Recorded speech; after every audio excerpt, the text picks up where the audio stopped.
안녕하세요. 오늘 9단원 두 번째 시간 민주정치의 발전과 이념입니다. 먼저 생각열기 보실까요? 19세기 여성들이 선거권을 얻기 위해서 거리로 나서고 있습니다. 당시 여성들은 그럼 선거권이 없었단 얘기입니다. 정치에 여성은 참여할 수 없었단 얘기네요. 오늘날 우리는 어때요? 여성도 누구든지 정치에 참여할 수 있죠. 이렇게 되기까지 역사적으로 참 많은 일들이 있었습니다. 여성은 20세기에 들어와서야 정치에 참여하게 되는데요. 여성뿐만이 아니라 또 남자도 정치에 참여하기까지 많은 과정을 거치게 되는데요. 오늘 그 내용을 배울 거예요. 민주정치의 발전 과정을 분석할 수 있다. 자, 그렇다면 먼저 민주주의가 뭘까요? 데모크라시, 데모스와 크라티의 합성어인데요. 한 사람이 지배하는 것이 아니라 또 소수가 지배하는 것이 아니라 다수가 다스리는 정치 형태를 바로 민주정치라고 합니다. 이러한 민주정치 형태는 어디에서 제일 처음 나타났냐면요. 고대 그리스 아테네에서 그 형태가 제일 먼저 나타납니다. 왜일까요? 고대 그리스는요. 하나의 통일 국가를 이루지는 못했어요. 산이 많았거든요. 그래서 이렇게 작게 도시들을 이루면서 살았습니다. 도시인데 국가가 되는 거예요. 도시국가. 폴리스라고도 하는데 작은 도시국가들을 이루면서 그들끼리 동맹을 맺으면서 살았어요. 그 중에 이제 스파르타나 아테네, 트로이 이런 것은 여러분 익숙하죠. 이 중에서 민주정치 형태가 가장 먼저 보였던 곳이 바로 아테네입니다. 일단 규모가 작아요. 그러니까 시민의 수도 적겠고 영토도 적겠죠. 좁겠죠. 또 하나는 당시에 그리스에는 노예제도가 있었습니다. 그러니까 누군가는 고되고 힘든 일을 대신 해주는 거예요. 그러면 노예가 아닌 사람들은 어느 정도 생활의 여유가 또 시간적인 여유가 되겠지요. 충분히 나라의 일을 논의하고 토론도 할 수 있는 시간이 됩니다. 그래서 이 당시에 아테네에서는 모든 시민이 모여서 모임을 만들고 국가 정책에 대해서 논의하고 결정을 하는데 그게 바로 민회라는 모임입니다. 그러니까 모든 시민이 한 장소에 모여서 나라 일을 이야기를 하는 겁니다.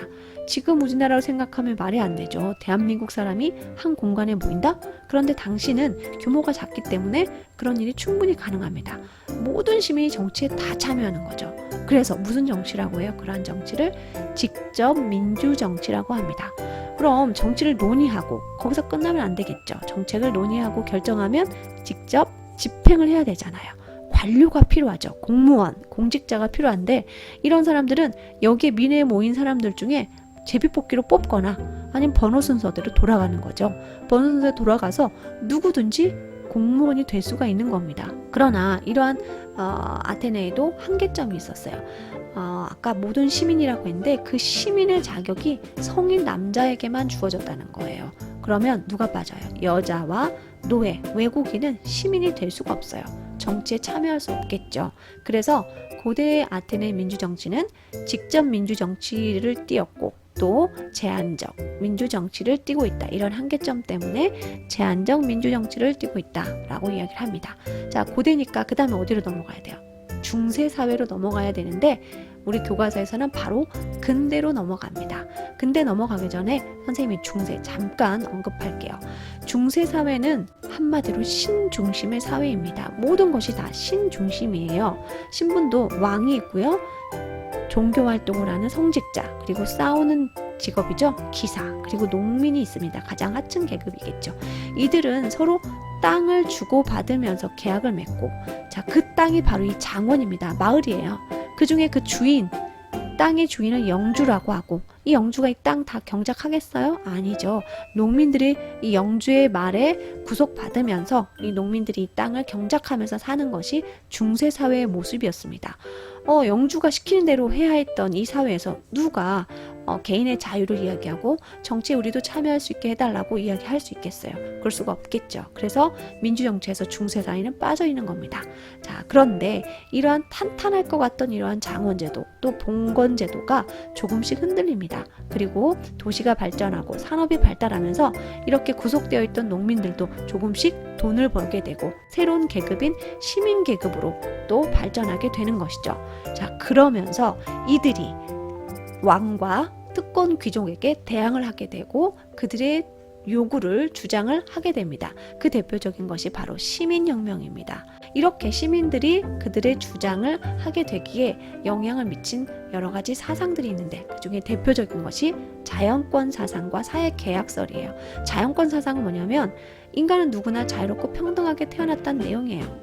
지금 여러분이 생각하기엔 정말 당연한 거잖아요. 그 당시에 사람들에게는 이게 혁명적인 내용인 거죠. 또 하나는 사회계약설인데요. 국가는 계약에 의해서 만들어졌다는 얘기예요. 그러니까 절대적인 것이 아니라는 거죠. 충분히 그 계약은 파기할 수도 있는 겁니다. 이런 사상의 영향을 받아서 이 나라들에서 시민혁명이 발생하게 되는 겁니다. 자, 시민혁명 볼까요? 영국입니다.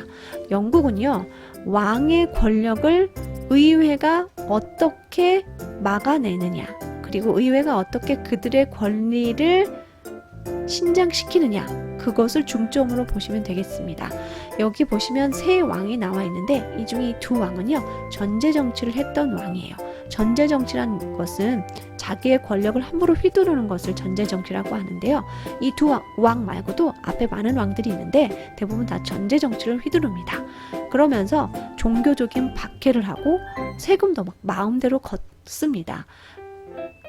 거기에 대항해서 이 의회에서 이 왕의 권한을 제한하려고 하죠. 그래서 제임스 2세 때 이 왕권을 제한하기 위해서 새로운 왕을 안치게 되고 윌리엄 3세와 메리 2세라는 새로운 왕을 안치게 되고 이 제임스 2세는 겁이 나서 결국 도망가게 되면서 피 한 방울 흘리지 않고 왕을 쫓아내게 되고 이 새로운 왕이 귀족들의 권리를 인정해주고 또 귀족들이 법도 만들 수 있게 인정을 해주는 거죠.